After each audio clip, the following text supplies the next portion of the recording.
Do you know what I call good addiction? You can be addicted to a healthy living. First, let's talk about school and math. What's the hardest thing about math? For most people, it's probably all the calculations. Let me show you why. When I was in 3rd grade, my teacher told me that I had to earn my points. I didn't understand what she meant. All I knew is that I had to get 100 points by the end of the week or I would get a spanking. My punishment for not getting 100 points was being suspended from class for the entire next day. And my parents would always tell me not to skip school, so I started doing whatever I could to get those points. And then one day I realized that there was this pattern to the way that my teacher was giving out these points. She would always give out 10 points for homework, 20 points for tests, 30 points for quizzes. And at the end of the week, she would give out 40 points for good behavior.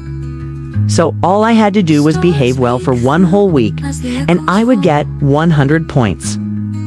What's the hardest thing in math? It's definitely calculations. But finally, I became good at it after I worked on my behaviors. Another thing around young teens like us is to fall into addiction when we are stressed, bullied, or peer pressured. Are you addicted to anything? Do you know there is what they call good addictions or healthy addiction? Before we talk about good or healthy addiction, hear this. I used to be addicted to a video game. I would play it for hours and hours every day. I couldn't stop thinking about it. It was all I could think about. But then one day, I just decided to quit playing it.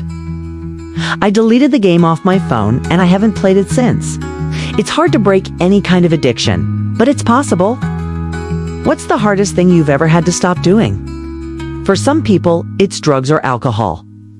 For some people, it's gambling or porn. For some people, it's shopping or eating junk food. But for me, it was definitely the video game. What's your go-to coping mechanism when you're feeling stressed or anxious? Do you have any advice for someone who's trying to break an addiction? I think the most important thing is to just be aware of the addiction. The first step to recovery is admitting that you have a problem. After that, you need to find other things to replace the bad habits with. For me, I started working out, and that really helped me. Do you think you'll ever get addicted to something again? Let me know in the comments. Now, let's talk about good addiction. Not everything concerning addiction is bad. You can be addicted to a good life, healthy meals, and good hygiene. What's the one thing that you can be addicted to that is actually good for you? For me, about 3 things. Number 1, reading the Bible. Number 2, working out. It might be at the gym or at home. Use the little things you have at home as lift, or do some push-ups. Number 3 is running.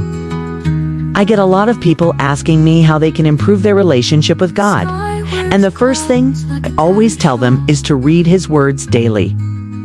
The more you read it, the more you understand who He is, and the more you'll realize that He's actually a really good man and a good father.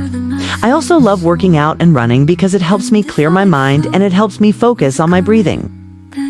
And when I'm in a state of calmness, I can think clearly and make better decisions. So, what are some things that you can be addicted to that are actually good for you? Let me know in the comments below.